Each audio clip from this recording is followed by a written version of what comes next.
Oh, guys, good, you're here. I am so excited. Guess what? I hope this isn't about your podcast again. Why, did you finally listen to it? Da-da-da-da, da-da-da-da, da-da-da-da, the Gloomy Next Door production. And now a message from our friends at Fetching Food. The 1970s and 80s had elbow, gravy train, Purina, meow mix, and bell bottoms. You've changed your clothes, now change how you feed your pet. Like bell bottoms, kick the kibble and join us in the 21st century with the healthiest diet for dogs and cats. Feed naturally, feed raw, feed Fetching Foods.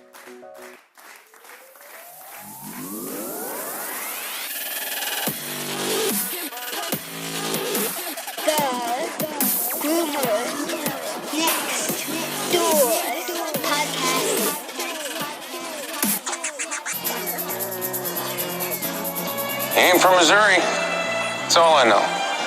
Hello, pups and kittens, and welcome to another fun-filled and informative episode of the Groomer Next Door podcast. I'm your host, Chris Greene, and joining us this week, he is the co-founder of the great company Cuddle Clones. We are joined by Adam Greene. And if you stay tuned towards the end of the podcast, he will be giving out a promo code for a little bit off. So you can actually go and get your own Cuddle Clone and pay a little less, which is always helpful. Well, let's go into our fact of the week. Well, because we're talking about plush toys and anything that had to do with that, I thought, you know what, we're going to go into something that is a little bit more in that realm. In 1903, Richard Staife designed a soft bear that differed from earlier traditional rag dolls because it was made of plush, fun-like fabric. At the same time, in the U.S., Morris Mitchum created the first teddy bear after being inspired by a drawing of Theodore Teddy Roosevelt with a bear cub. Who would have thought? Well, by that sound, Adam is about to enter the podcast studio. So with that said, welcome Adam Greene from Cuddle Clones to the podcast. Oh, hello. Hold on a sec. Dad, we have a guest on the podcast. All right, this week on the podcast, one of my very favorite plush companies that has so much more than I ever imagined is actually joining us this week on the podcast. We have the co-founder, Adam Greene, who is joining us from Cuddle Clones, and I'm so excited to be able to talk to you. Thank you for making some time and talking with us. Yeah, absolutely. Thanks for having me. You know, I think what you guys have done, just if we just go back just to one product, it was enough to say it is the most unique, it is the greatest product out there. So for that one alone, I've always been a big fan of this. And then I'm looking at the timeline, I'm going, it hasn't been around as long as I thought it was. So that's what's even more shocking. Well, let's start off. Right. Yep. Who are you going to jump? I didn't know if I interrupted you. No, you're fine. Cool. Yeah, I was going to say, I like you saying the best product ever. I was saying, take plush out of that. Just the best product ever. Known to man is good with me. But yeah, you're right in that a lot of people think what you had said, that I can't believe this doesn't exist, or even that it does exist but hasn't been out that long. And I think that my co-founder, Jennifer Williams, who was then Jennifer Graham, that was kind of her thought too when the original conception of the idea was all the way back in 2005 for her. This is pre me even knowing her, and she's like, obviously this exists, and looked it up. Obviously it didn't. So yeah, we went from there, or she did, and then I joined her. You know, it's funny, and this is a conversation that probably is something I have with everybody, and that is 2005. Oh, that was just a couple of years ago. I don't know what happened the last 10 years. I really don't. Yeah, I'm so with you. I still feel like it's around 2009, 8. I'm like, we're not in the the aughts or whatever it is, the teens of 2000s yet. I'm like, oh no, we've been there for 5 to 8 years now. Yeah, I mean, and you know what's funny about it? I mean, I had a daughter in 2008, and in that 10 years, I don't know what happened. I guess it's being a parent. You just kind of lose yourself in it. I hear you. I am not a parent, but that makes a lot of sense to me. Yeah, I would imagine you're just getting through day by day, and then you turn around. Oh, it's been 12 years. Yeah, and it's funny because you're so focused on them, and the same thing goes with pet parents. We're so focused on whether we come home, we want to make sure we play with our dogs, our cats. Like I told you before we started, I'm sitting here for the first time. I have a full studio with 3 cats, all right next to me, and they're, I guess you could say they're manning the control booth, I guess you could go with. Right. Yeah, I like to think of them as having official titles. Like there's like a sound engineer, like the one cat and the other cats, beating other calls on the line or something. I completely believe that that's exactly how this works. That's why they're always used in all of my cartoons that we use for the podcast. I use them for that one reason. Well, let's go into talking about yourself. Let's learn a little bit about Adam Greene. Sure, yeah. So I'm born and raised in Louisville, Kentucky. And I say Louisville, that's how people outside of Louisville say it. Louisvillians say Louisville like we got marbles in our mouth or something. But yeah, born and raised here, went through the business program for undergrad at the University of Louisville, and then got into the MBA program, went out in the corporate world, was there for, about 8 years or so. Did a number of things, project management, some process engineering, but what I mainly did the last 4 or 5 years before I got into Cuddle Clones was digital marketing, so search engine optimization, A/B testing, social media, content creating, and all that jazz. Then I got into the MBA program, also at the University of Louisville, and that's where I met Jennifer. That is just an interesting, how you would just go from the digital side. And I can see and this is just off of what I've looked at on your website, I can see that digital side comes from you, because it is massively detailed, where a lot of websites, they got some content, but you really detailed it, and I love that. So it's like... Yeah, thanks. Well, thank you a lot for that, yeah. I'll go ahead and toot my own horn. It is me. Was and is. We're really building a lot of content marketing that hasn't come out yet. So that's one piece that if you're looking at the website right now, even into we'll say the end of this year, that we're going to be working on behind the scenes, but hope to have out in Q1 of 2019 this whole community aspect where people can get on the website, do daily quizzes, daily contests. You win a free Cuddle Clone, submit content, cute pics, whatnot. So that's the next big thing coming for us that we're putting a lot of effort and time into right now, and so hopefully going even further into that, making it a unique digital site to visit. That is so cool. So I'm gonna actually, I guess we can go into I think it was 2005 is when this was, and it's funny because a lot of people think, oh well, you have a computer up in front of you. I promise you, I really don't. That's the one thing that I never liked. I've heard different shows go, oh, I'm Googling while I'm doing this. I'm like, why are you Googling now? Shouldn't that have been before? Yeah, that's awful. Yeah, right. I wouldn't feel disrespected, but I could see where some people would be like, what is this about? It's one of those personal things. I guess it's kind of behind the scenes of how I do this. I don't want any kind of screens up at all. I want it to be focused on the person I'm talking to, and I want to have this conversation with you, because I think a screen will distract you. That's going to just take you off of your conversation, and then you'll be like, oh yeah, and that's yeah. And the next question I had written down, right? Exactly. So that's why I never like to pull them up, but I of course, to get all my information, had to go on there and read a bunch of different things. That was a lot of fun, and I got lost a couple of times because I was having more fun. So, tell us the origin story. Now, it was 2005, if I'm not mistaken, that Jennifer came up with this, and tell us how that all came about, because I thought it was just so unique. Sure. Yeah, great. And if you go onto our website and About Us, there's a video that you'll see. We're promoting that, I think, in the next few days, actually. So by the time this airs, it'll definitely be on there. That's kind of a behind-the-scenes look at the whole inception of Cuddle Clones. And so what that is, in my own voice here, Jennifer was taking a nap with her Harlequin Great Dane Rufus during this time. And she had said, she frequently takes naps with him, especially on the weekends. And she was just laying laying next to him, and if you don't know what a Harlequin Great Dane is, they have very unique markings, often have 2 different colored eyes. They're very unique looking dogs.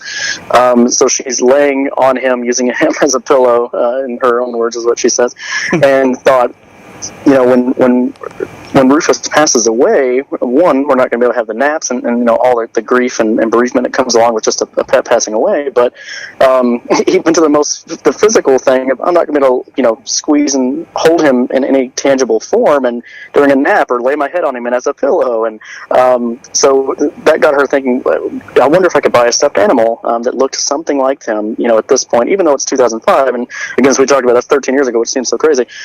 Even then, though, you think, there's probably a custom option for almost everything. And so she's like, I'll just go to Google and I'll order this now, and I'm sure I can submit pictures to someplace. Well, it obviously at this point in the story you realize that didn't exist. So she quickly bought the domain, as any budding entrepreneur would. She thought of the name first, Cuddle Clones, and then she bought a few other knockoff names that it could possibly be, and just owned like 4 domains for about a decade before they really meant anything. And that's kind of where it was. And so when Rufus, I'm jumping ahead a little bit in the story here, but when he did pass away, that was when she really was like, I never really let go of this idea. And now I want it even more than I ever have, to have that tangible kind of thing to hug, since he's no longer with her.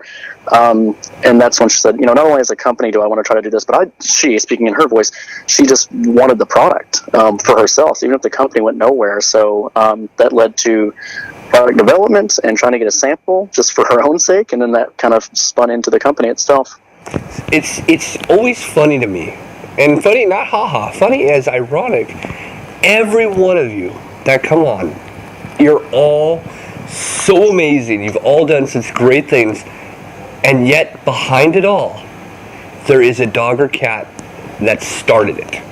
And I just, it's so heartwarming and wonderful. I mean, I always look at my own dog and I go, Katana, which is our American Akita. That's really the founder of this podcast. And then here you've got Rufus, and there's all these stories of great people that said, you know what, my dog or cat, I looked in their eyes and I went, oh, I need to do X, Y, Z. And it's because of that. Right.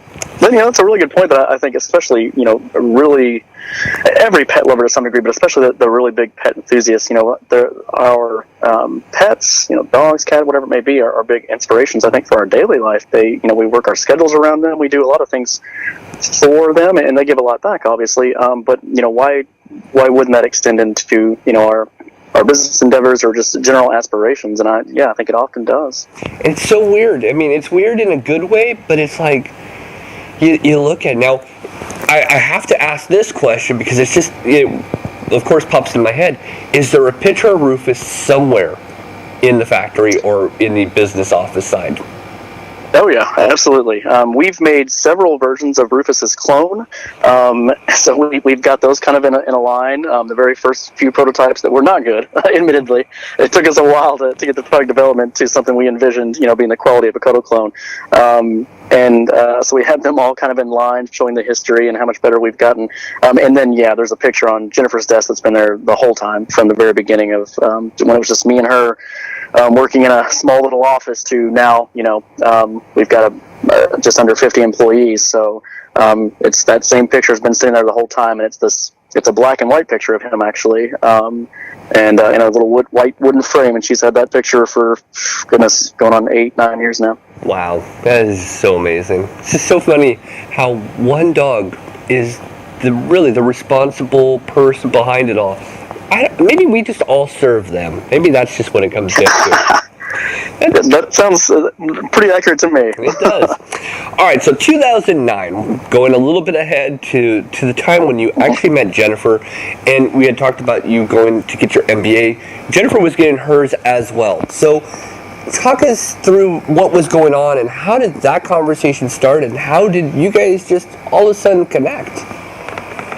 Why Jennifer was even in Louisville. So Jennifer was born and raised just outside of Seattle, and she had worked in a couple of different places, Jacksonville and New York, but she was living in Chicago and was dating a guy at the time who his company relocated him to Louisville. And so she left with him and moved to Louisville, and she had actually already been accepted and was in her first semester at Northwestern in their MBA program. Really good program.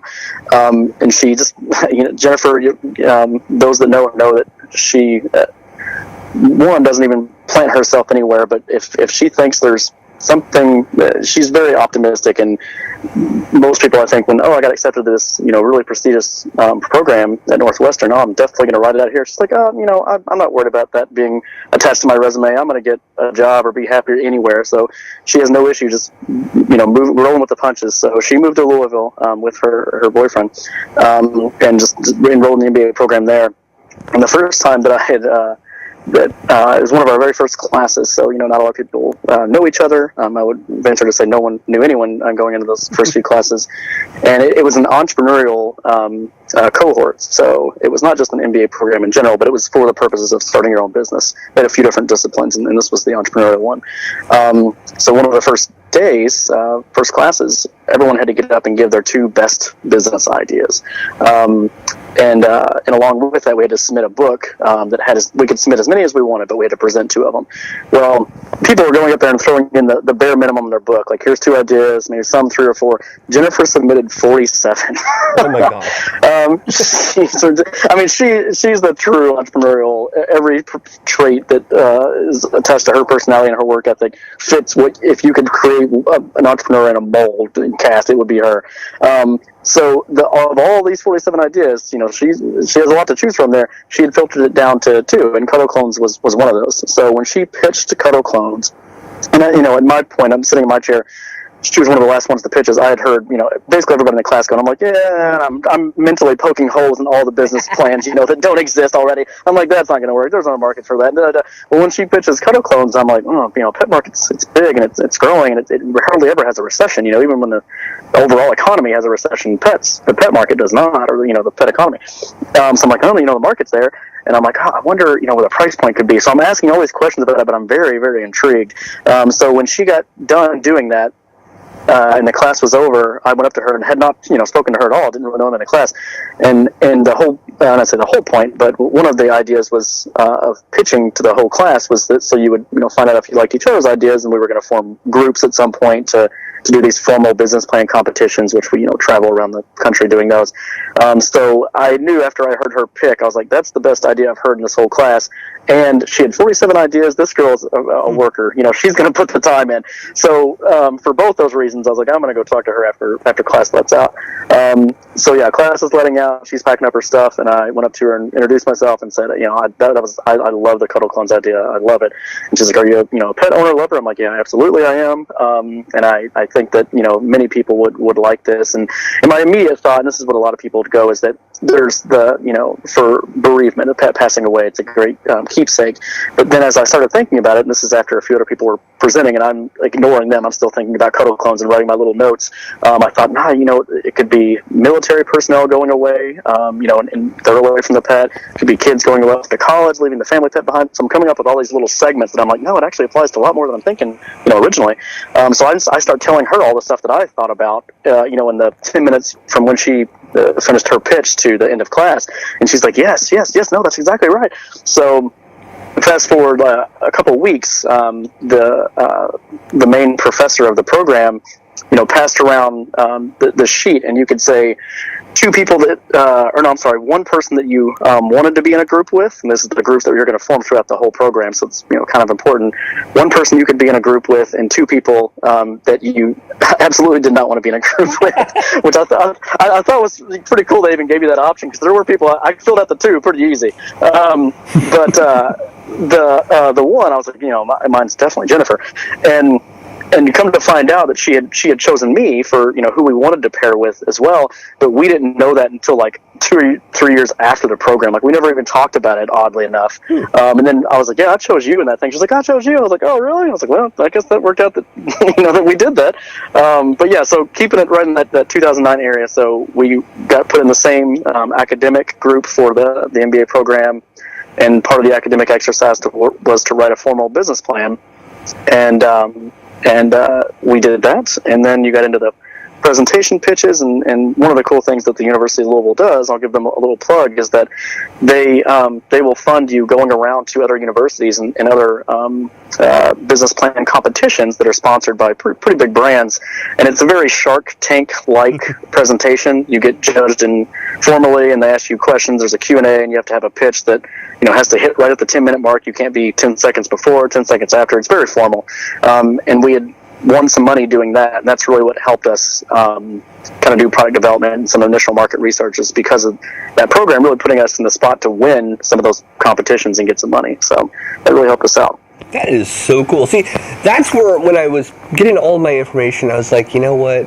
We need to start with the doc and document everything that's going on that got you to where you are, because it is so unique and so cool. And I'm going to ask the crazy question. What was your suggestions that you had that you were going to go present in front of the class? Oh, man. I honestly, I had a feeling that was coming up after I said that. And this will show how young I was at the time. This is 2009, so 9 years ago. I was 25 at that time. So one of my ideas was to, and I still, even though I wouldn't be a participant anymore, I still feel that it could work. It just needs a lot of capital.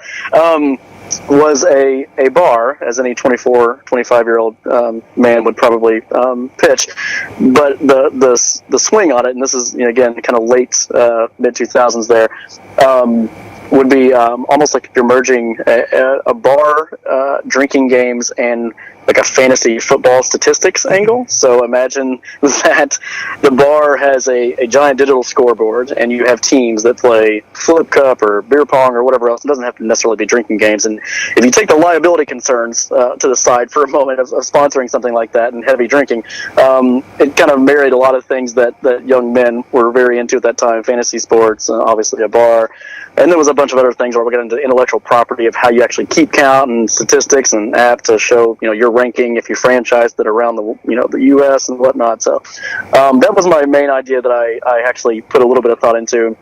And the other one was much more practical and probably would get invested in much more easily, which was to marry the idea of your insurance card, keeping track of your gym visits and your food purchases. Mm-hmm. And this is actually, it's somewhat validated. It came out, Humana and Aetna both had something similar to this like a year after I'd had the idea, and I'm sure it was in development way before I had the idea, but that actually became a thing. And there's no way that, plenty of reasons why that would never work from a college student throwing that out. You need major investment for that. But those were my two ideas as a 25-year-old. Hey, I would have done something in video games, and you know what? 9 years later, I'd still do something in video games. But there you go. I still feel pretty good about that bar idea. See, there you go. And need a lot of money. I'm the one that's doing a podcast. I mean, come on, it's kind of one of those. Yeah. What can I say? Right. I'm hanging out with stuffed animals, and wouldn't have saw that happening that amount of time ago. That's not a bad thing, though. I mean, I don't know. Beer pong or stuffed animals. I mean, it depends on who you're talking to, but that's true. Why not both? Yeah. Oh my gosh, we just found a new product. Oh, there it is. It's gonna be some kind of. Have to have like a lever on the paw that's throwing the pong ball. Or you could just bring in this little stuffed plush that's inside, as you can twist the head off, and it's actually for liquid concerts. Oh man, I like that. Sports events. That's another thing about this podcast. Now you're get into franchise or get into licensing for sports teams, and man, you might be onto something there. You can do the mascot for each team. That's what happens on this show. There you go. The little kick around ideas. Maybe I should trademark some of the stuff that I say. You probably should. Hey, you're recording this. Right. All right, let's go to 2010. Cuddle Clones becomes a business. Now it seems like It does. that's so strange. 5 years after the initial thought process, and I can imagine it's been a great deal of testing, a lot of work that went into it. But take us back 8 years again. Pop in the DeLorean, and take us back to those days. Sure, yeah. So that was really just a year after Jen and I had met, and we're still in the MBA program. But in order to get the business kind of rolling, we decided to form the LLC and put up kind of like a content-only site of, hey, this is what we're doing to track our progress, and people could actually place orders once we had our we had some, I wouldn't say manufacturing was in place necessarily, but we had a way to get them at a very high cost, so we're just kind of being completed by these like sample makers. We didn't have our own manufacturing workshop at that point, but you could actually place an order.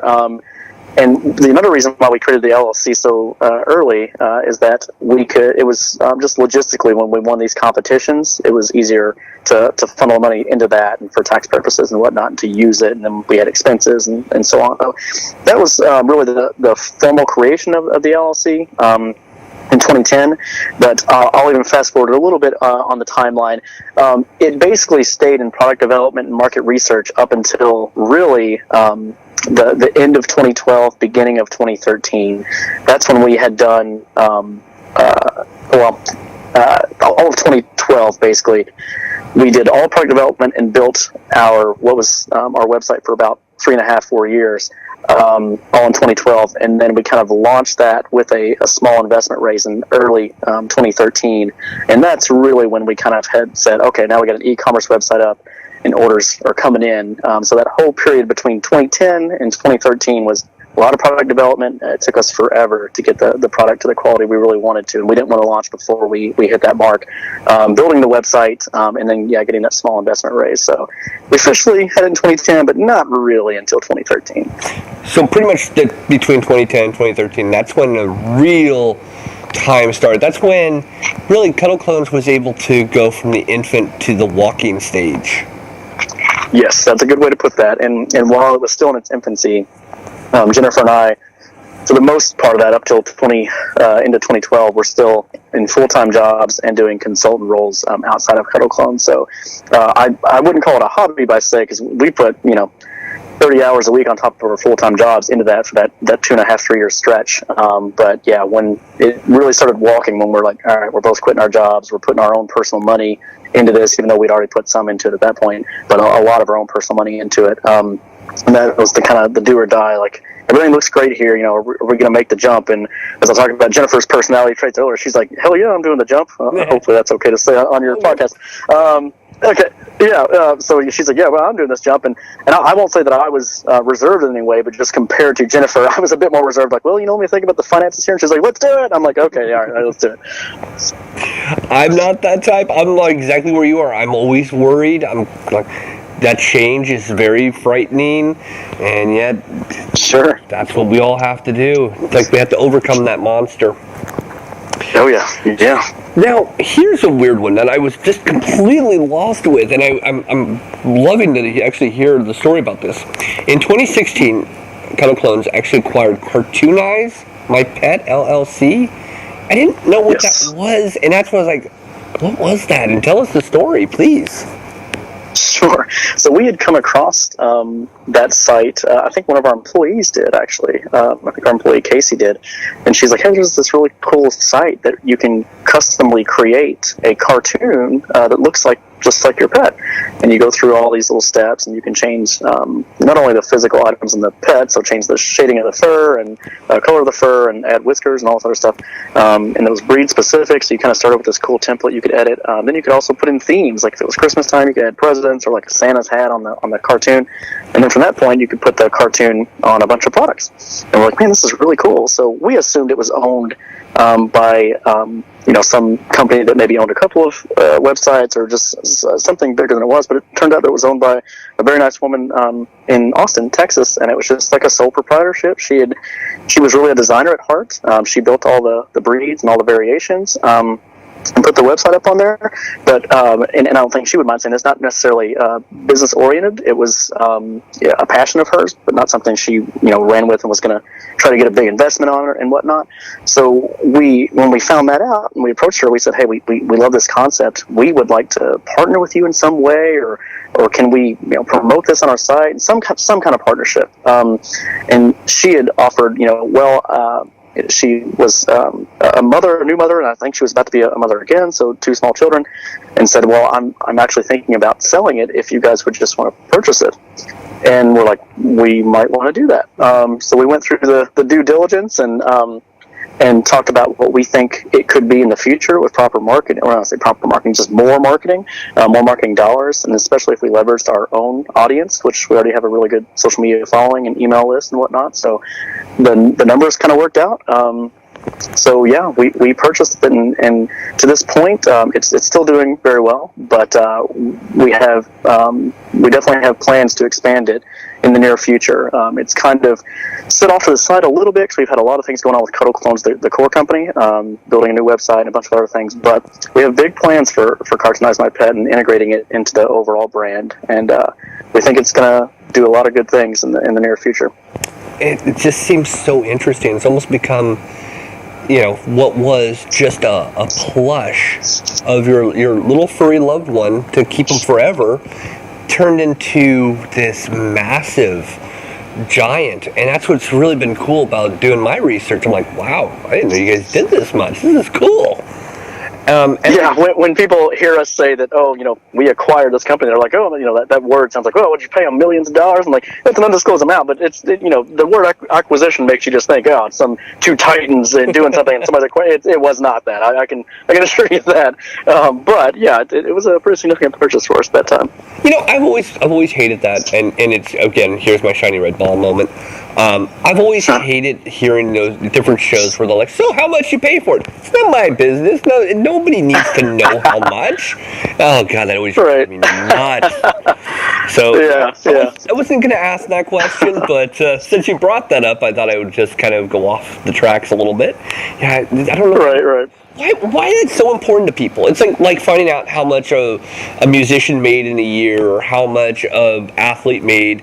I don't need to know. It's not my business. Yeah, I know. And what are they going to do with that information after they get it? Like, cool. Like, it was just to, satisfy their curiosity. Like, yeah, there's no actionable thing after you know that information. Like, all right, cool. Right. I mean, I don't need to know. I mean, I don't think anybody needs to know. Look, you guys acquired it, and I'm sure you guys are going to use it in a very good capacity. That's all I need to know. Thank you. Right. So next time you're asked that question, so how much? Just think, I'm probably sitting somewhere snickering going, they did go there. Right. So now, this year, so far, you guys have started Cuddle Clones 2.0. And I think that's probably what I might have, the transition from your other site to what's now, maybe, is what's kind of popped through my brain. But tell us about the 2.0. Yeah, sure. So the original site that had launched in early 2013, it did the basics. You could place an order, and you could view the products. It was a photo gallery to kind of see comparisons of past orders to get an idea of the quality and whatnot. But it was not mobile responsive to the point that it was a very tedious process to check out on a tablet or a mobile phone, which obviously even in 2013 is not a good thing. That's been drastically improved. Not even to the point that it's mobile responsive, but now there's a lot of considerations into browser devices, a bunch of other things that we're doing with our what we call they're really essentially add-on products. If you buy a clone or one of our plush items, extra things that we suggest, so collars, mugs, figurines, and other things that are in your pet's likeness that were considered a lot with the new product or the new web design. The old website was very transactional. It was go get your Cuddle Clone, your plush Cuddle Clone, and basically that's it. And the site itself didn't have the guts, I'll say, the back end system to really do any kind of automatically generated marketing for post-purchase. The new site does a lot of that and more. So yeah, the 2.0 version is really about customer engagement, trying to foster that a little bit more on the website, and then show them everything that we have to offer. We have a lot more products now, and even on the old site, we had a lot of products that people just really didn't know about, because we didn't honestly do a very good job of showing them that in the old design. And the new site, basically, if you get on the new site, you're going to have a pretty good idea of everything we offer. Even if you do only end up buying one thing, you're at least going to know everything that we offer and see how great everything is before you get out of there. And you know what's funny is I start laughing a little bit because I'm thinking, tablets, they've been around for, 2010, 11, that's when the iPad first came out. Oh, I know it. Yeah.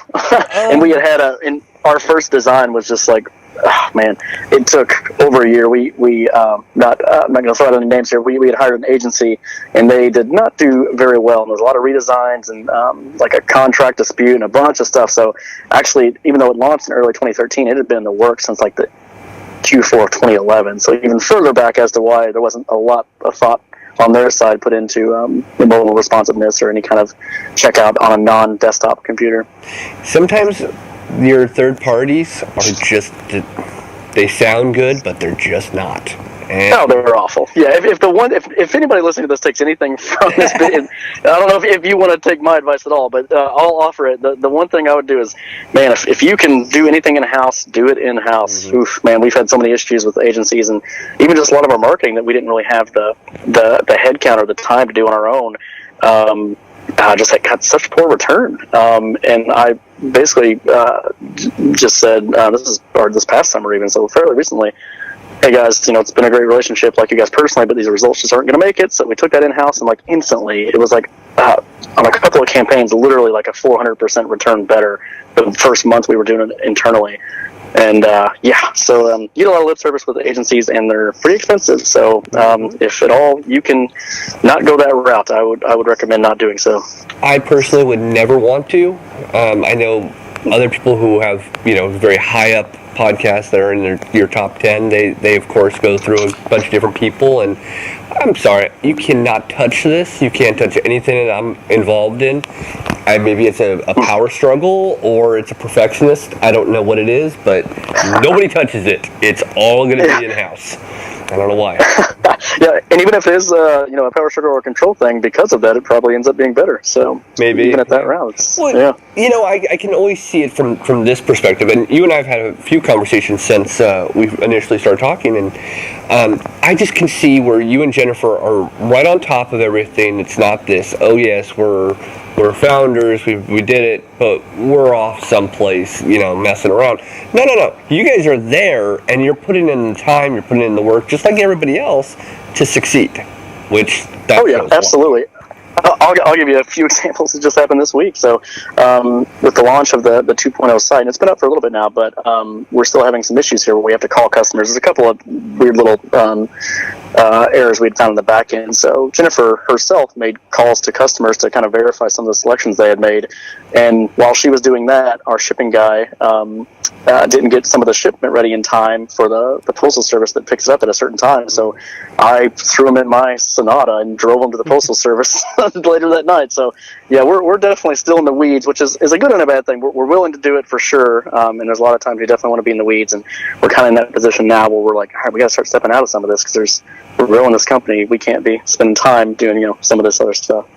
I don't know. It's one of those things. I think that the more, and again, by doing this show 200 and sometimes, I've seen it the same way, and that is the ones who step out, the product tends to nosedive. But once they're still in it and caring about the actual progressions, it still maintains and it develops and it grows into something big. It's the moment that they step out, and it's you're trusting your employees to do it, and what's the incentive? A paycheck. But you guys put everything into it, so I get that. Jennifer had mentioned a couple days ago she listens to Startup Podcast, and I think one of the guys was talking about how a lot of entrepreneurs will come on there, especially startup entrepreneurs who have, quote, made it, and say, well, we had our marketing plan, and this was our, acquisition cost, and and they go through the whole thing of this is how we set it up, and this is how we did it, and the guy was basically said, and none of them admitted that, I was anxious about this not working, or even when we, quote, made it, that I still had, this trepidation or anxiety that something's not doing right and whatnot. And he goes, and he was complimenting the guest, and he's like, you're the first guy to say, you know what, I have anxiety like every day, even though I've made it. He's like, I want to make sure everything works well. And he goes, and I think that anxiety is what, and because I care so much is why I have that keeps us succeeding at a level that, some of these other guys, like you're saying, fall off a bit when they start getting unplugged a bit or think they've made it. Well, yeah, and a lot of times people think, okay, well, I'm generating six figures for my company, and I'm taking in, let's just say you're taking in, almost 100 or maybe over the 600,000 or six numbers, and you're taking in a large number, and you're just living a life. But of course, the business is going to need a great deal. That's the hard part that I don't think a lot of people realize. To run the business is what's taking a great deal of money every day. Yeah. And it's a rough one. Let's go into products, because this is really where I loved the timeline and I loved going through all of it. And I read it, so it was kind of like it was fun hearing you telling the story, because I got to actually read it and then hear you tell the story. So if anybody wants to actually go back and hear it and look at the website at the same time, it is fun. It was like the book on tape, and I'm kind of showing my age there. You remember those days when you put a tape in and they would read the book to you? Oh, yeah. Yep, that was exactly what that was like for me. And then you have the older kids or younger kids that are saying, what, tape? Book? What? Yeah, tape. What's that? Book. I like the books even a what? What? I have a Kindle. Does that count? Yeah. Right. Oh, man. All right, so we're going to go back to, of course, the beginning, and that is the plush clones. And just kind of walk us through that so that everybody understands exactly what we're talking about. Yeah, sure. So if you don't know by now, a Cuddle clone is a custom stuffed animal made to look exactly like your pet. And how that's made is you give us pictures. We need at least the face picture, but we suggest, the chest, stomach, each side, the back, the tail, and then you have even 3 other areas where you can upload pictures that might showcase distinguishing characteristics, as we call them. So if your pet has an underbite or a scar or a mole or something physically unique that you want captured in your Cuddle clone, you can also capture that in the order. You choose the ear position, so each ear can have its own position. One can be up, one can be down, which that's the cool thing that I like. My dog has that. Each eye color can be a different color, so if they're the same, which I know is mostly the case, that's great, but if they are different, we can capture that. Mouth position, it can be closed, open, or closed but with the tongue peeking out. I love when dogs have that tongue that just kind of shoots out of their mouth even though their mouth's closed, so we made sure to make that an option. And choose all those distinguishing characteristics and customization options along with the pictures. Takes anywhere from 6 to 8 weeks, and you get back a 100% plush replica of your pet. And we do offer rush fees, so if you want it even sooner than that, you can get it as quick as 2 weeks. Which is cool. I mean, I look at it, and I looked at it from 2 angles, and you had mentioned the bereavement side. I didn't really think about that until today, which is odd. I always thought I know, it's weird, right? I didn't think about it from military. I didn't think about it for a lot of different things, but I thought, it's so cool to have some, furry friend that's, you can have it on your desk or at work if you're lucky enough to do that, or even in your backseat of your car strapped in. I mean, I know a lot of people do that. But yeah. Well, you are right that segment that I did not mention that you said, and we call just for ease of terms in the office the pet enthusiast. There's no reason really. All these companies. Oh, what's the problem that you're solving? There's in that case you're not solving any problem. It's just a cool thing. Like it's a cool thing, and I'm a pet person and I want it. So yeah, that really is the biggest segment and that was the most unknown when we started the company. Like, how many people are there that are willing to pay this price for this, that want this product, willing to pay the price, and just because it's cool. I want it because it's a cool thing, and I like getting stuff that has to do with my pet. And that's the segment that we found was pretty big, and that's the one that we really want to harp on with any future products, because that's those are the people that I'll say, quote, celebrate their pet the most, at least through what they buy. And I think that we're in and again, let's go back to 2005 to 2018. I think we're in a much different place now where people actually look at their pets a lot more as family, where in 2005, which sounds so ridiculous to say this, we still looked at them as pets. I know that's weird. I completely agree with that. No, I as much as we've acted like that's not a lot of time, it is still 13 years, and I do think that trend is noticeably and quantifiably a little bit, as much as you can quantify that statement. I think it is. I think that is the case, and there's industry report. Basically, it's I'm probably going to get this acronym wrong. It's the APPA. It's like the American Pet Product Association. Oh, boom, got it. Just put it out of there. That was just authentic. Just figured it out in my brain. Yeah, good for me, right? Yeah. But they try to quantify a lot of that stuff, and that's one of the metrics they have. And yeah, exactly what you said is something I don't know how they quantify it, but they do, and it's shown that it has increased. So yeah, I completely agree with you. It's an interesting kind of dynamic that we're all in now. It's still, and you know this from the Midwest. I live in the Midwest for the last 8 years. So I see the difference from the West Coast to the Midwest. It's a lot different on each coast than it is right down the middle here. But it is changing. It's still, I'd still always say we're about 20 years behind. I'd say that's about right. Maybe with the digital age, it's closer to 10, but we're definitely some double-digit amount behind. Oh, how many times have you driven around different parts of the Midwest and there's no cell reception? Like, what? Or no Starbucks? Right. Yeah, God. But I think you're right. Like, and it's definitely, as it always does, the trends are being pushed by the younger people, and you have this coastal sensibility, which has kind of been, I guess, redefined as the millennial sensibility that it's not having as many kids. It's either don't want to or waiting later in life to do so, and that substitute is a pet. And there's another stat I'll throw at you that this was also in that industry report that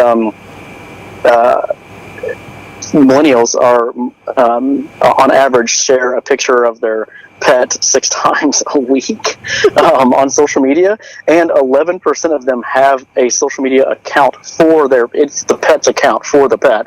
So, your cat has its own account or your dog has its own account. Those numbers are, the platforms didn't exist in 2005, but had they even existed then, I'm not sure the numbers would have been the same, to go back to your original point of it's just trending that way. I'm thinking 2005, were we all still playing with MySpace? I think we were. Yeah. Facebook isn't. I think it actually came out in 2003, but it was only available for university students up till like 2005. So yeah, it was still in its infancy at that time. Yeah. So I'm thinking 2005. I think I was still playing with MySpace, and we're really. I mean, I was born in '81, so I'm 37. So we're right around the same age, and I'm thinking, okay, I was messing around with MySpace, but yeah, I think I had rabbits at the time, and again, always having some kind of animal, but it's just one of those things. All right, well, let's go on to the next one. Which this one I was completely thrown off, and I was like, really? Now this is a cool concept. Plush slippers. Oh yeah, those are one of my favorite. So this was entirely just another one of Jennifer's grandchildren. I think she had somebody had gotten her slippers. I want to say for either her birthday or Christmas or something, and she's like, they're not as soft as I would like them to be. She's like, I need them to be like made of like our clone material because we have really soft acrylic plush. And then like we both just kind of looked at each other, and she's like, we need to make slippers. And so yeah, that kind of came next, and that was a quick thing to figure out manufacturing wise. So exact same workshop and same talent. We talked to our head of operations guy, Mark, and he's like, we can do this, no problem. And he kind of gave us the cost that he thought it would take, and we're like, all right, yeah. So we from idea to that being offered on the website was, I'd say less than 6 weeks or so, which was for us at that time in a custom products, pretty quick turnaround. That is really quick. Typically, that's usually a 6-month kind of window at best. Yeah, and to go even further, the clone took 3 years. So hopefully we had knocked out a lot of the stuff that was going to hurt us on anything plush going forward, and we'd already kind of run that mile. That's funny. Now, the next one, I don't play golf, but I do play mini golf. So every time I go to a golf course and I don't see a windmill, I'm a little lost. But I know a lot of people. I have a lot of friends that actually are golfers. And I always like to make that joke, well, where's the clown? Where's the windmill? That joke is getting very old, but I'm still I'd using say stick with it. Yeah, I'd stick with it. Me and Jennifer are both golfers. I honestly don't remember how we came up with that idea. I know we were talking about custom golf club covers at some point when we were golfing, and then I don't know if it happened on that round of golf or not, but at some point shortly after that, one of us came up with it, and honestly just don't remember. But that product actually, to be completely forthright, it's our second best-selling plush item right now, and it's caught on a lot of traction this year, actually. And not exactly sure why. Once we saw that it was getting a few more traffic, I think we got a few more referring articles than we'd had prior. But that one's really doing well for us, and we're at the moment getting into some golf club pro shops, some actual retail presence to showcase that you can make this custom golf club cover of your pet. And that's one of the few products that it may be the only product that we market to men more than we do women. And not that there's not a lot of women golfers, but that's it's primarily more men, at least in the course in the places that we're advertising it. So that one was just that's one that I really like, and I always just like custom golf club covers in general, just to break the monotony of a branded old boring golf cover, which is especially the high end stuff. They all kind of look the same. It's all just the same stuff. So when you see the golf clubs there on the back of carts, and there's this goofy looking dog sticking out of one of them, like that guy's got some style. I want to go hang out with that dude. Yeah, they all look like really fuzzy, weird-looking socks to me. So I would. Yeah, a lot of people think they're puppets. Yes. Well, I remember. I think Disney started doing something. I want to say within the last 10 years or so. I think I saw something with them doing it, and I was like, "That's at least you're putting some creativity into it." But again, how many adults want to go to a golf course with Mickey Mouse as the head topper for your golf club? Yeah, I can completely see the uniqueness to it. So now I'm going to move over to something that's only a few months away, which I cannot believe I'm saying that, but holiday stockings, which makes more sense than anything that I think out there. Yeah. Because stockings have to be customized to the person. So how did that happen? And take us through that. That was another one of Jennifer's ideas. She had, she's an idea man. Well, again, the 47 ideas in that class, that first class. So she has ideas. She's never short on ideas. So she goes home to visit her family for Christmas. And at this time, I think they were still in Seattle. I think they live in Arizona now. But she'd come back from visiting them, and she talked about how her parents, still had her stocking from a kid, and they'd kept it forever, and it was custom and had their name obviously on it, but they had picked certain items to put on the stocking as kids, and just the nostalgia of seeing that every Christmas and liking it. And then she was just like, we should do something for pets. And at first she was talking about just not so much that it would be representative of your pet's likeness built into the stocking, but just a stocking for pets. And I was like, my aunt does that right now. You puts stockings on the mantle that have the pet's name already. And I'm like, that kind of already exists. She's like, yeah, but they don't have, the Cuddle Clone. Like, there's no plush built into the stocking itself that represents the pet. And I'm like, no. And she's like, we could do that pretty easily with everything we have, right now. I'm like, yeah. So we did that, and very first Christmas we pushed it out there. It did extremely well, and we that is something that we it always kills, in Q4, as you imagine. It basically does nothing the rest of the year, but for that Q4 time period, September through December, it really does well. And which is why this is such a great time to release. Because now all of a sudden it's like, oh, that's a good idea. It's all product placement around here. That's how it all plays. Right. We'll go with that. Now the next one I think is a great one, especially for your desk, home and office, where you have the figurines. And is that because of some people just having that plushes for kids kind of mentality? Because I don't feel that way, but is that how it all came out, or what was the whole brainchild? Yeah, I gotcha. I think it was mainly born out of the actual physical space that a plush clone could take up. You know, the stockings have more of a practical purpose. You're going to put it on a mantle or somewhere, and you're going to fill it, you know, with goodies for the dog or for the cat, or whatever pet you have. And the golf club cover, obviously, it's practical. You put it on a golf club, slipper, same thing, feet get cold, whatever. With a plush clone, you know, it's a keepsake and it's great, but you know, when you have it, you can't really put it on your desk or some place that it's not going to be a little bit intrusive if you're using that space a lot.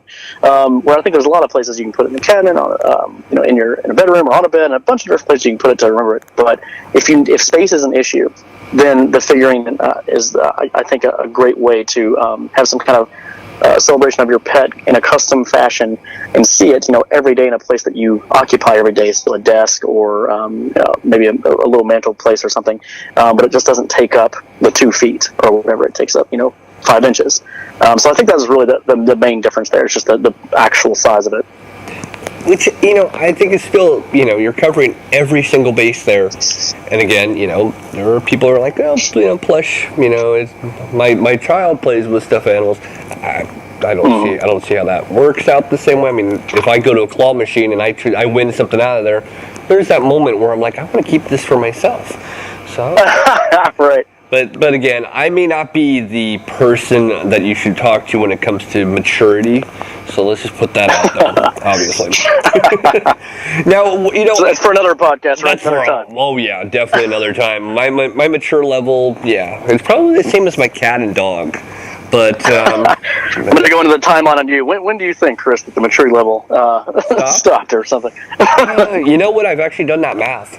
I think I would say about 16. I think that's exactly when I stopped. Yeah, that's a good age to mature at, or, you know, literally mature the line at. I like that's a good one at. Well, you know, I still play video games like I did then. I still like sports, and I love my dogs and cats. So I mean, I still have that beautiful side. Yeah, no reason to change any of that. No, I'm happy, and it seems to suit well. So, you know, again, now that we're in September and we're talking about this, I guess I should have put it next to holiday stockings, but ornaments, which I'm guessing was the brainchild at the same time as the stockings, maybe? It was, yeah. So we had already had the figurines, and we're like, well, just naturally, if we just do a couple of things here, we can make this a Christmas ornament and possibly even bundle them with the stockings, so you can buy a stocking and an ornament at the same time for, you know, a little bit of a discount than if you would otherwise buy them individually. And yeah, that's really all it came about, is that this is something we can offer during Christmas time, and it's an easy add-on, and we already know how to make them through the figurine process, so yeah, it didn't take that much time. It's funny how one thing, just a simple stocking, actually can snowball into 2 things, which, give it time, I imagine 4 are on the works for maybe even this year or next year. So. Oh, yeah. And I talked about that cartoonize my pet stuff earlier, putting that cartoon version of your pet on a number of either Christmas-themed items or items for Christmas could really be bundled with that stuff, too. So, yeah, a little tease there. There might be some stuff coming up for that. You know, and I always find funny about, you know, going to the cartoonize. I look at all mine, and I you know, alluded to this. I cannot imagine seeing my dogs or even my cats as just dogs and cats. I have to put them as a mog or, you know, a cat man or cat woman. I can't. I see them as humanized. So right, yeah. Of course. Maybe it's the immaturity. Maybe we really should pick that up in the immature episode. Well, if that's the case, I'm with you on that one. I even give my dog, he has a couple of different voices, and I'll speak out loud for him, even to myself. So, yeah, I don't know what that says about me.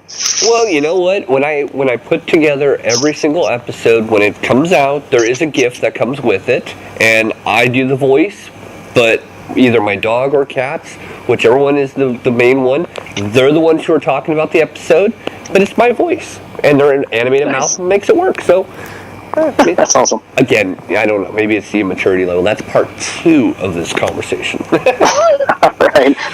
So now here's the next thing I find. I've now actually found this to be a hot topic and a very big plus when it comes to accessories, and that is earrings and necklaces. It seems like it just now, within the last maybe year or 2, really took off. Is that a good assessment? Yeah, that's pretty accurate. So again, we create those, and it's really just I'll call it a branch off of that figurine product, because the manufacturing process is very similar. It's a 3D design, and then we 3D print them. But yeah, you're right. So the figurine was kind of the first thing that we're like, something that it takes up less space than a clone, but still has all the customized options and still is personal. And then it was, all right, well, we have this manufacturing process for a figurine. What are the other things that we can make that are around this size that would be 100% custom made to your pet? And so the ornaments, it's right as we were talking about stockings, we're like, yeah, we can do that. And we're like, well, why can't we just make earrings and, necklace pendants? And we had a couple other ideas that we're still throwing around, but we're like, yeah, let's the earrings and necklace pendants. And it's a really easy modification to add, the earring hooks, and so yeah, that was just kind of what it naturally went into. We got this manufacturing process. What else can we do with this? Makes sense to me, and it's kind of unique. I mean, you can go into a big pet store and they have that accessory section, but it's generic, and it's not customized to you or your dog or cat. So now that's a question I have. Now, could you get a bird or a hamster or anything else, or even a snake?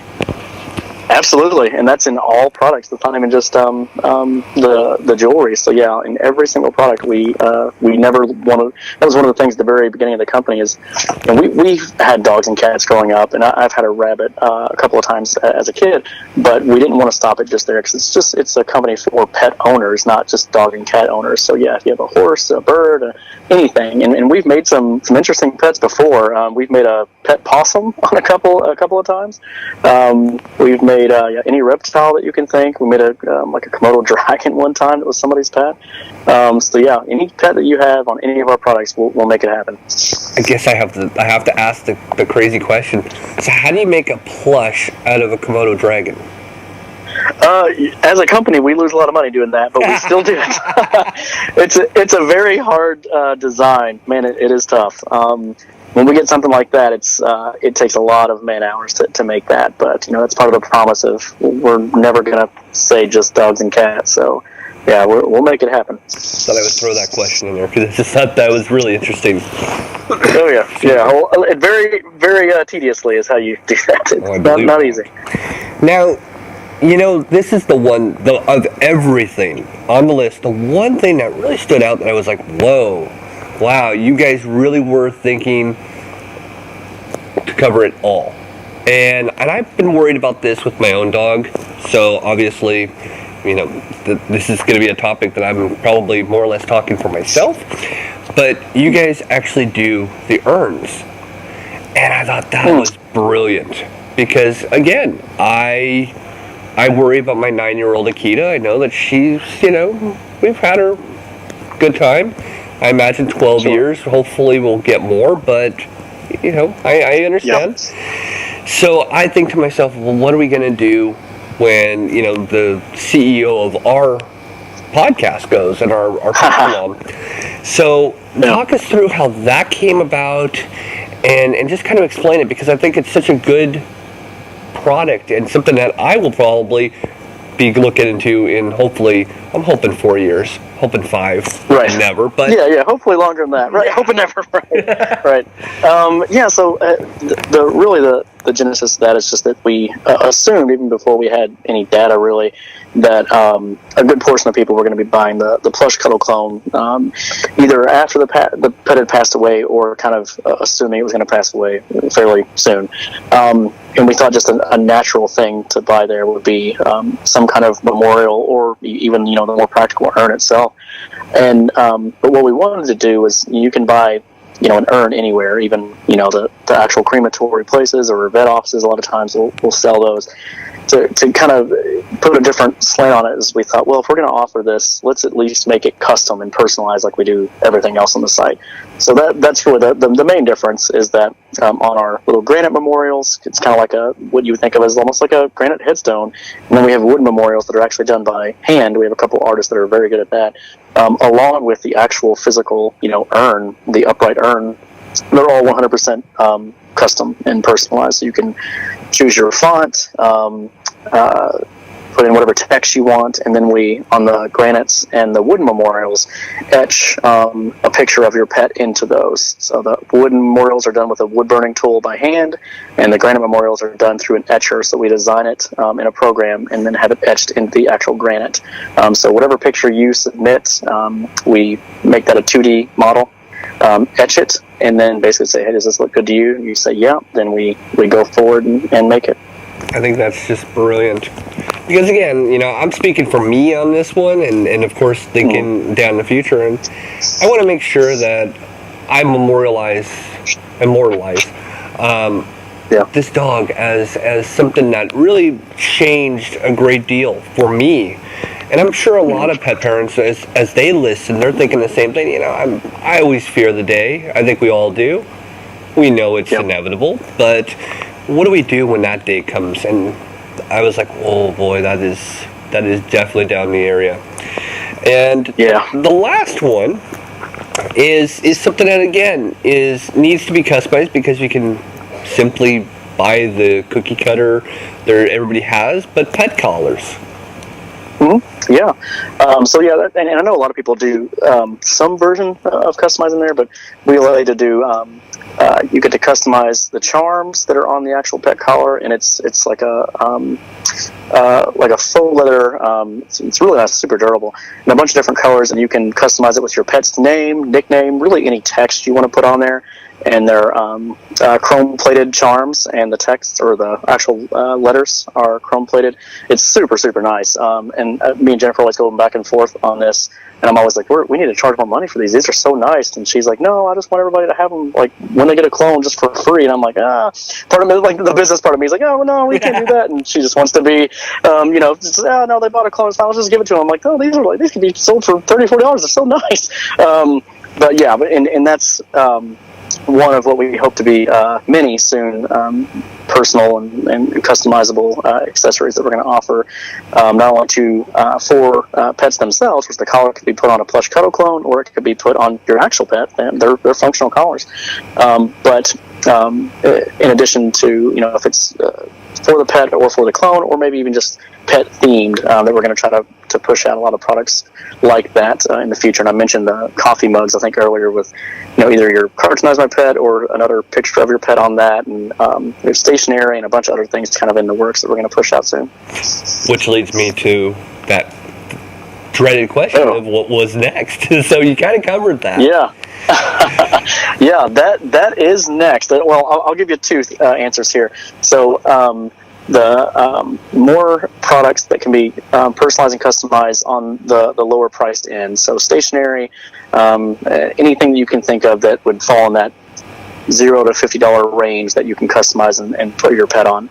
And this one might be a little bit more what you were thinking of, or the reader or audience might care about, is we're going to come out with plush backpacks and purses that are unique to your pet too. So basically the whole bag or the body of the purse and a good portion of a backpack will be custom built to have your pet's likeness in it, and that's full plush, airbrushed markings, all the whole deal.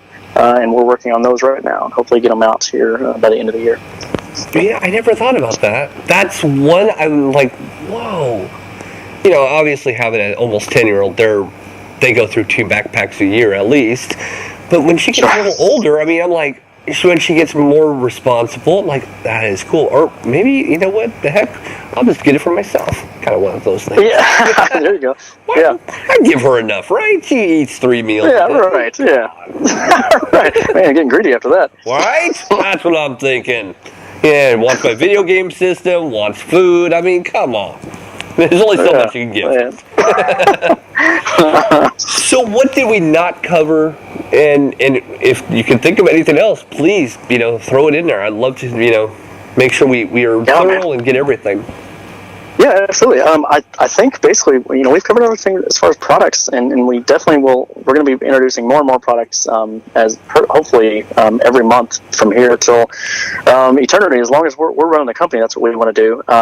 The one other thing that I definitely would like to mention is that every purchase that's been on Cuddle Clones, a portion of that goes to animals in need, and it goes directly to shelters. We do some bigger organizations here and there, but most of the time it goes to no-kill shelters and actual pets in need, so individual pets that might need a surgery or something. So if you think of the GoFundMe site and a couple other ones that if they put, my dog needs surgery or, this or that or some kind of medical care, every month we pick at least one pet to do that for individually, and then also every month we donate to a no-kill shelter. Or a number of no-kill shelters, actually.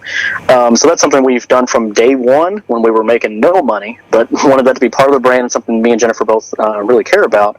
It's not only just the volunteer aspect, but actually, monetarily helping these organizations out. So even before we had profit, we worked that into our financial statements or projections that we're going to give a good portion of this of what we make. And this was revenue, not profits. This is pre-profit. We were off the top line given, which a lot of companies don't do, especially startups. Our investors are like, hey, how about you start giving some to people when you're making profit? And we're like, yeah, we're going to work it in now. And they're like, well, that doesn't really help anybody. And we're like, yeah, we're going to do it anyway. So yeah, that's something that we really stand for and are going to continue doing. And also coming up as part of and we talked about earlier in the podcast, we're going to try to build out this community aspect of our site. That's another big thing we're going to try to do going into the beginning of 2019, where it talked about having the daily contest and the quizzes. So we talked about that, but another portion of that is something we're going to try to get up soon, that you can search by your zip code geographically, and you can find volunteer opportunities around you, because that's something we really want to build a community around. That is awesome. I actually meant to write that whole thing down about how you guys give proceeds. That was on my list of things I wanted to actually throw in there, so thank you for putting that in there, because I completely didn't know on that one. Yeah, no problem. It's funny because that's one of the things that Sarah and I were very much involved in our local organization here. We volunteer with a organization called The Call, Phelps County Animal Welfare League, and it is so heartwarming to know that you're doing something for maybe a cat that was hit by a car, and you're raising money for the surgery to actually amputate leg, and then you find a good home for it, which we've done this, or giving out free food every month to people who actually need it. I can't imagine not doing these things, and I think a lot of people ask themselves, well, I'd love to do more, but I don't know where. Right. So I love that you guys are doing that. That's a good point. I think a lot of people that say, I need to volunteer, or even just maybe they're not saying it out loud, but they think, I'd really like to volunteer somewhere. If you don't know what to do or where to start, I would just suggest try to find a way to volunteer to help animals. Mm-hmm. A lot of people are like, I don't like people, I like animals better than. Okay, I agree with that in a lot of most of the time, and you'll never feel bad about helping an animal, especially if you can physically get involved with the animals. A lot of these animals that are in shelters just need love and care, and if you're doing that, I 100% guarantee you're going to feel better after doing that experience than in any other thing you could have been doing, but maybe even more than a lot of other volunteer opportunities. It's a good place to start. I'm with you on it. I don't. All my report cards does not play well with others, and some things in life never changed. Well, the 16, right? Yeah. Exactly, 16. That's where I'm stuck. Oh well, it couldn't be worse. I could have been, an young man and an old person's mentality, I guess. So right. It's in a good spot. Well, I really appreciate you being on the podcast. Is there anything else you wanted to add before we sign off? Sure. Yeah. The one last thing. I will give any of your listeners, if they want any of our products, they could use the coupon code CC, so that's for Cuddle Clones, 2 C's, CC, Groomer Pod, POD, and that'll be good for 15% off through the end of the year, end of 2018. Cool. Well, thank you, and I know a lot of people actually are saying that too, and I will put that up on our Facebook page and run that through as well. Well, thank you, Adam, for being on the podcast. I really appreciate you taking the time and sharing your story and Jennifer's story and all that you guys are doing with us. I appreciate it. Yeah. Thanks again for having me. I really appreciate it on your end as well. It's always been fun. It's been an absolute blast to do this. I really have, seriously. Yeah, definitely. We'll do it again sometime. I hope we do. Well, I'm Chris Greene. Have a pet-tastic week. Bye-bye, everybody. Okay, gotta go in my bedtime.